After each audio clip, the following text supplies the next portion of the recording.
High বন্ধুরা, আমি প্রিয়া। আমার প্রিয়া কিচেনে তোমাদের স্বাগত। আজ তোমাদের করে দেখাবো বরবটির রেসিপি। আমরা অনেক ধরনের বাটা খেয়ে থাকি, আজ করে দেখাবো বরবটির বাটা। চলো এটা তৈরি করার জন্য সবার প্রথমে আমি বরবটিগুলো কেটে নেব। তার জন্য প্রথমে আমি মাথাটা কেটে বাদ দিয়ে দেবো এবং টুকরো করে কেটে নিচ্ছি। এইভাবে সমস্তটা কেটে নিয়ে আমি একটা পাত্রের মধ্যে জল দিয়ে দিয়েছি, তার মধ্যে নুন দিয়ে বরবটিটাকে 5 মিনিট আমি একটু সিদ্ধ করে নেব। বেশি সিদ্ধ করার দরকার নেই, জাস্ট হালকা 5 মিনিট সিদ্ধ হয়ে গেলেই হবে। এটাকে নামিয়ে নিয়ে আমি জলটা ঝরিয়ে ঠান্ডা করে নিচ্ছি।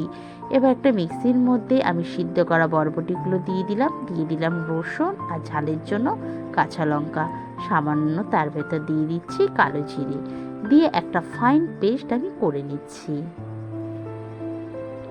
আমি এখানে কড়াইতে তেল গরম করে নিয়েছি। তেলটা একটু বেশি পরিমাণে দিয়েছি, কারণ আমরা পেঁয়াজে একটা বেরেস্তা তৈরি করব, সেই কারণে পেঁয়াজটাকে দিয়ে লাল করে ভেজে নেব আর একটা বেরেস্তা তৈরি করে নিচ্ছি। দেখো আমাদের খুব সুন্দর লাল হয়ে গেছে, এগুলোকে তুলে নিচ্ছি।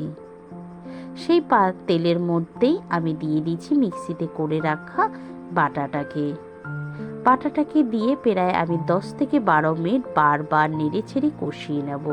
এবার এর ভেতরে আমি দিয়ে দেবো স্বাদ অনুযায়ী লবণ, টেস্টের ব্যালেন্স আনার জন্য একটু মিষ্টি আর একটু হলুদ।